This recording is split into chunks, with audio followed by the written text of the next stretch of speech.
I've been making a series of videos that allows me to delve heavily into the Scream franchise to bring you guys some of the removed, deleted and alternate scenes that didn't manage to see the light of day. Most of this information is taken from original scripts, drafts and interviews with cast and crew who worked on the movie.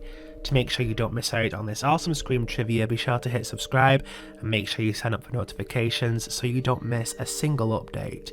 In today's episode we're doing more of a discussion about something that was cut from Scream 3. So, as most of you know, Scream 3 went through various rewrites from the moment it went into production. The movie was somewhat messy, they had this clear outline as to what they wanted, but it eventually didn't come off due to the Columbine massacre, and the pressure on movie studios at that time was pretty big. Movies and TV shows were blamed for the incident, or rather influencing the incident, and the Scream movies took a large amount of flack because of it. And because of this, the tone for 3 was somewhat lighter than its previous installments due to the studio's interference. However, one of the major cutscenes from Ehren Kruger's first draft for the movie actually added a whole layer of depth to Sidney Prescott as a character. As most of you are aware, in Scream 3 Sidney was in hiding as she had become afraid at how easy it was for deranged psychopaths to infiltrate her life, and it was mainly Mickey from Scream 2 who had this impact on her. But during my read through of the initial draft for 3, I was quite surprised at an extremely dark aspect of Sidney's life that was cut for some reason. I'm guessing because it was too dark. There's no specific notes on why it was cut, nor has it been mentioned before by the likes of Wes Craven and so on. So you guys understand in detail, let's read through this extremely brief scene in Scream 3. Sidney Prescott, the stoic survivor, now 24, she lies peacefully in bed, her black lab pet curled up in a ball at her feet. A noise startles the animal awake. It sets off the bed back and hysterically at the bedroom window. Sidney awakens. She squints her eyes to try and make out what her dog is going into conniptions over. Then she sees, and her face loses any trace of colour. Maureen Prescott's ghostly wraith is pressed up against the window. She's wearing a tattered, blood-soaked night shift. Her voice is muted, but her lips are moving, as if trying to relay a message to Sidney. Sid's hysterical, crying.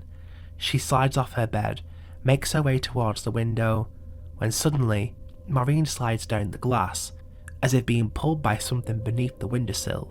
Something we don't see yet. Sidney crying, "Mom?"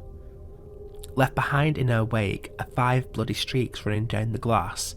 The streaks begin to bleed, as if each wounds themselves. They bleed right through the glass.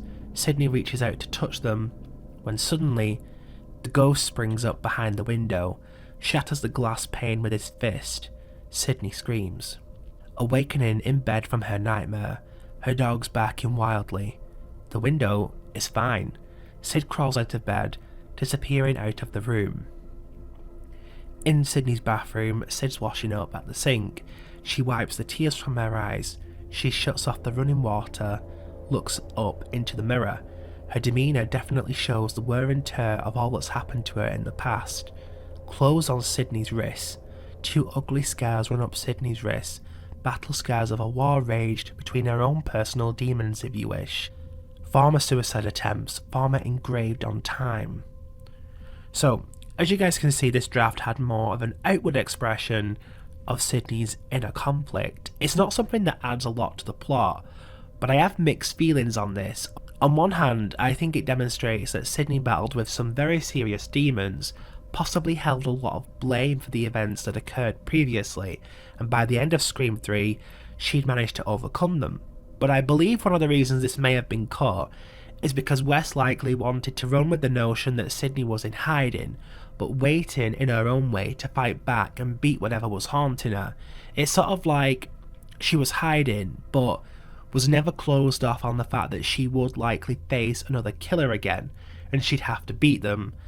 And so taking her own life wasn't really something that Sidney would have done.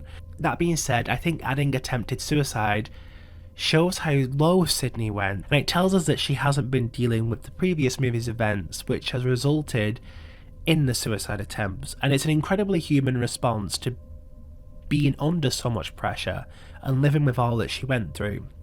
I have very mixed feelings on this, but I want to know what you guys think about it. Do you think this adds a lot to the story, or does this just not sit right with you? Share your opinions below as usual. I always enjoy reading through them. Be sure to like, share and subscribe, and look out for more great Scream content on the way.